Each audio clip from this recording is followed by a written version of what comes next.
Hi, I'm Katrina. You're watching Dante's Boxing Nation.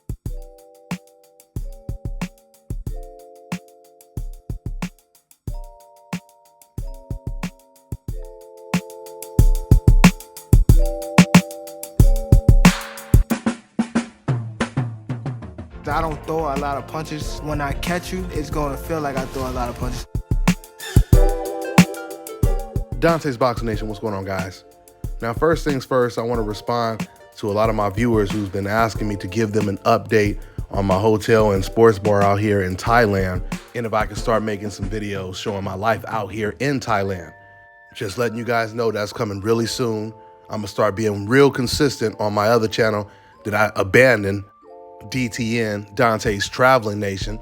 I just been way too busy to be consistent, and then when COVID hit, it was really not worth making videos because everything had been shut down out here. But now things are coming back. It looks like, at least for Thailand, they just opened up Phuket, and probably in the next 3 months, they're gonna open up all the other cities. And then finally, foreigners, they'll be able to come back to the country without having to do 2 weeks quarantine, which is what they have to do right now. So yeah, man, on my other channel, I'm gonna be going deep talking about Thailand, giving you all the information that you need to know, sharing all my incredible stories since I've been out here, and showing you everything out here in Thailand. Now, speaking of showing you guys everything, as incredible as it sounds, the intro girl you guys see in the beginning, Catalina, that's actually my dentist. I went to the dental office to get a deep cleaning, and she was the one that ended up doing the procedure, her and her assistant.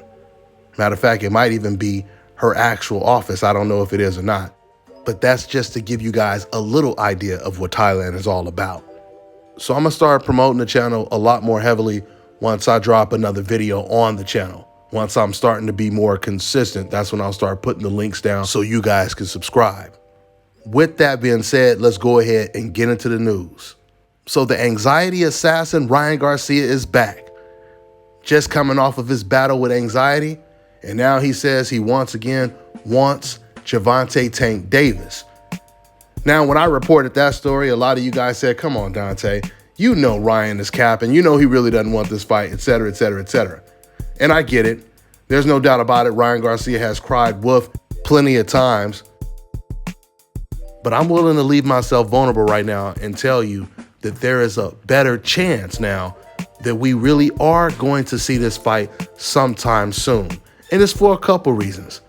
For one reason, Ryan Garcia is receiving so much backlash that he knows that no one is really going to take him serious if he doesn't fight either Devin Haney, Javonte Tank Davis, or the COVID assassin, Fimo Lopez. If he continued to just fight lesser opponents for small paychecks, when he would get an enormous payday fighting against Javonte Tank Davis just for starters, that pressure is going to get to him.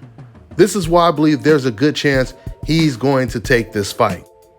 Another reason I feel this fight is going to happen, because now Mayweather Promotions, they are very excited about the idea of making this fight come to fruition.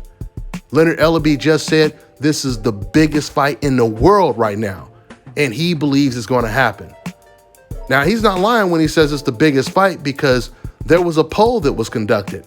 And I'm talking about, it was a big poll that was conducted. And the poll asked, what fight do you want to see the most? And they mentioned every possible fight that you could think of. All the big, dream matches that we want to see. They mentioned them. And surprisingly, Javonte Tank Davis versus Ryan Garcia had the most votes. So I'm not only a little optimistic because Mayweather Promotions is really excited about this fight, but more recently, Oscar De La Hoya, he responded to Mayweather Promotions saying this, and he simply told Mayweather Promotions to give him a call. So this is all great news. The only thing we have to worry about is if there's going to be another case where, let's say Ryan Garcia, he actually signs the contract. They start promoting the fight, and all of a sudden he has another anxiety attack.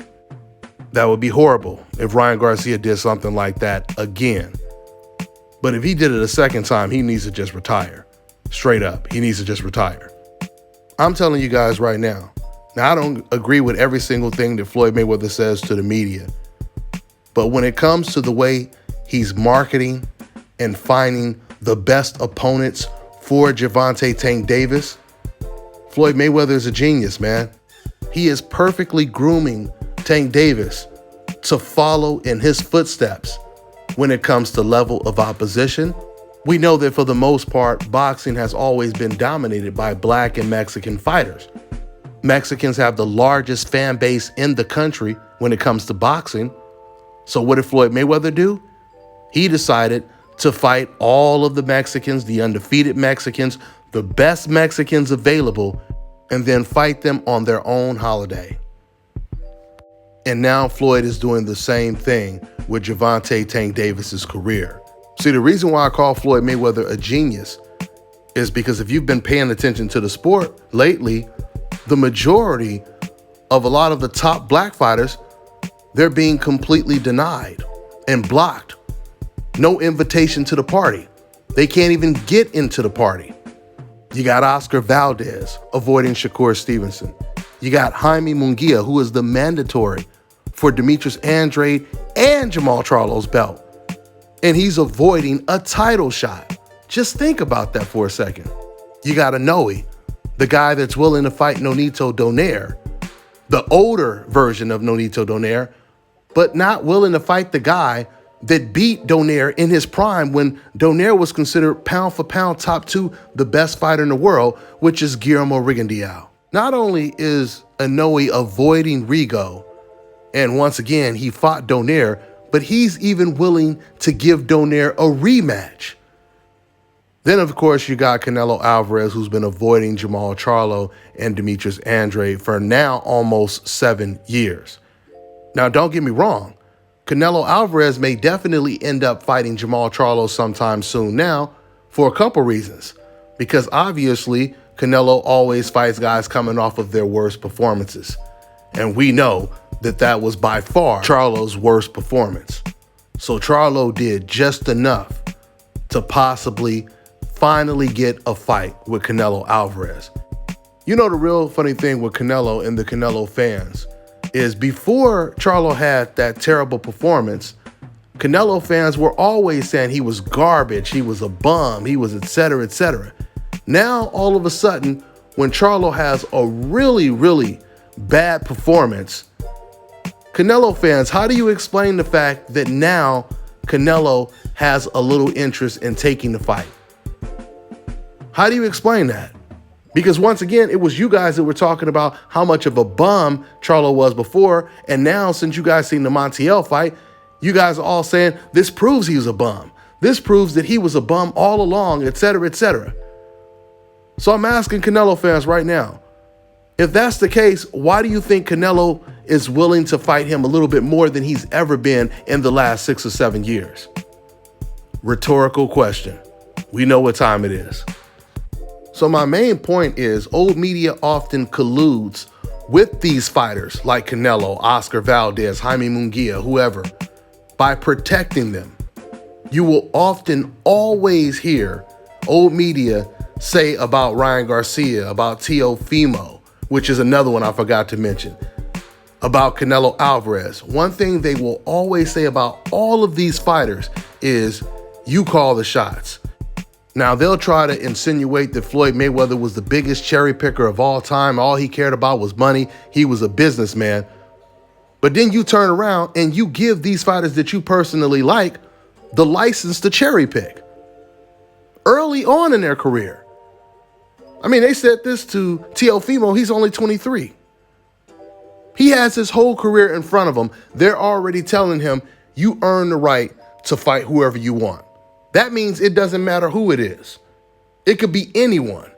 You earned it already. So for the next 10 years or 15 years of your career, you can fight whoever you want. We'll never criticize you.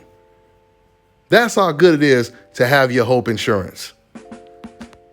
So now after Fimo promised us leading up to the Kambosos fight, he was definitely fighting Devin Haney next. Quote, even if Devin Haney lost to Linares, According to T.O., he still wanted to fight next. Now he's postponed the Kambosos fight 3 times, and they're talking about fighting Lomachenko after that.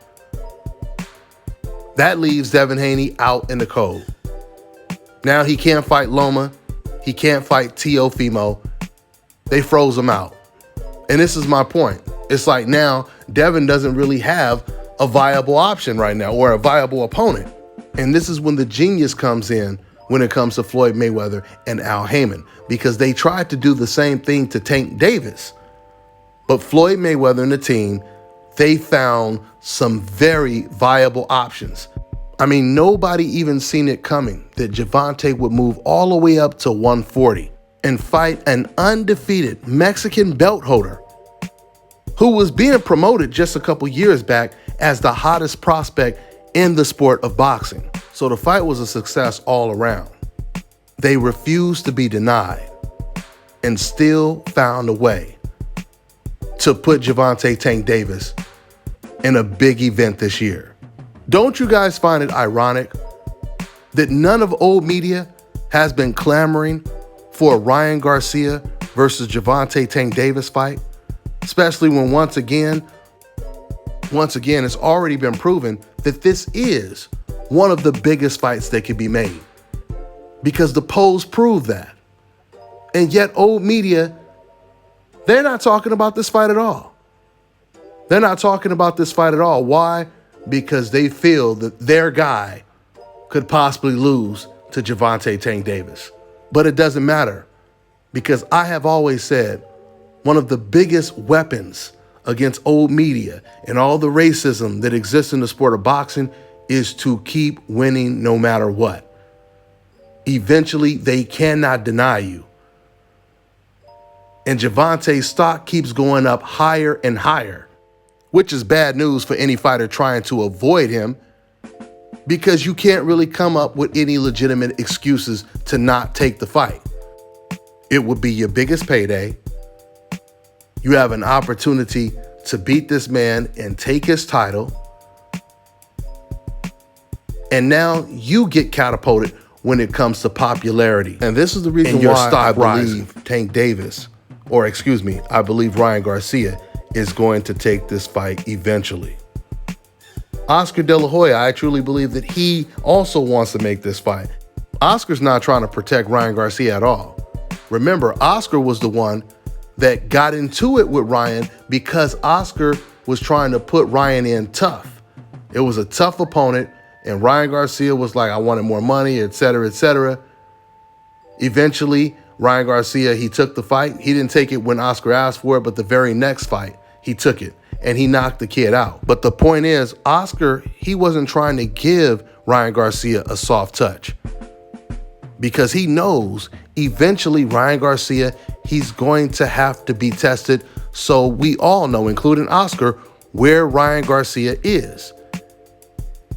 It makes no sense to protect him right now, to try to groom him as being a superstar, because you got to find out if you got the goods or not. I mean, even the Fortuna fight could have easily been a fight that Ryan Garcia could have lost. So the bottom line, I feel, is, hell, if you're going to have your fighter Ryan Garcia lose, would you rather him lose to Fortuna for $500,000 or whatever it would be? Or would you rather him lose to Gervonta Tank Davis for $5 or $6 million or more? That makes more sense, doesn't it? That's win-win for everybody when it comes to Golden Boy. Well, except for Ryan Garcia. But I guess it's win and lose, right? So at the end of the day, Ryan Garcia has made me look like a fool at least about 3 times when I believed that he was going to take this fight or that fight. Let's see if he makes me look like a fool again. That's all I got for now, guys. I'm on to the next one. Hello, my name is Dominic. I just got my procedure done here at South Carolinas. I was recommended by Dante's Boxing Nation, and it's real. You know, here's the results. The brother out here, Brother Enoch, is real, and it's a very, very, very good recommendation. I recommend it. 4 hours, you in, you out, and it's the rest of your life.